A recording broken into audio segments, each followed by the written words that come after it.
Food Manufacturers Power Hour, our 1-hour webinar on ESOS and energy savings, has just ended here at the offices of William Reed Business Media HIM Research in central London.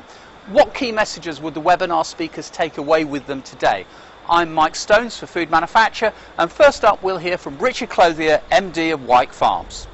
ESOS doesn't necessarily have to be something that businesses need to be afraid of.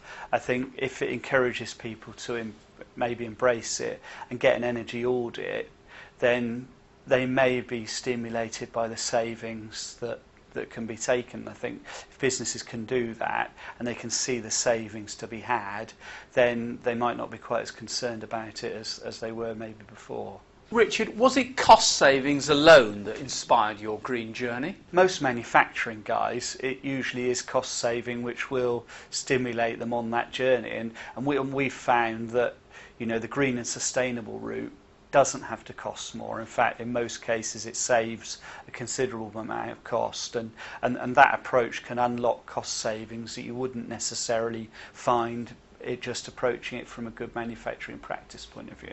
I think I have three key messages to share. The first thing is ESOS is of significant benefit to businesses. We estimate that companies partaking in ESOS can save around £250 million a year across participants with just a 0.7% saving in their energy consumption overall. And there is significant potential out there. So ESOS is a win for business. The second point is that ESOS is It's a new scheme, but there is a lot of guidance out there. So there is detailed guidance available on the gov.uk website, and the Environment Agency operate a help desk, ESOS at environment-agency.gov.uk, which people can go to if after reading the guidance they have any queries. But my final point and most important point is businesses will get out what they put in. Businesses will only achieve those savings if they put in the time and the resource commitment to act upon the recommendations found in the ESOS reports and invest in the audits themselves. And because government does not mandate uptake of the ESOS recommendations, it's an investment choice for businesses, but it will become a burden, it will become red tape if they just do an audit and chuck it into bottom drawer. So we do want companies to act, and it's in their own interest to do so. I think one of the first things is to ensure that you choose the right lead assessor, someone with the right skills, the right sector experience.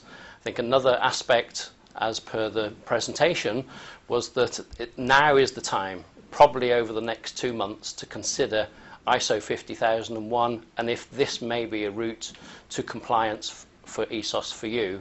And perhaps the third area is that I think people are missing potentially is that this is a joint thing, I think, with customers. It's working with the customer to look at the scope of work that best suits the site or sites and to ensure that it adds the most value.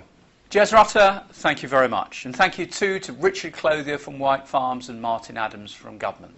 I'm Mike Stones for Food Manufacture.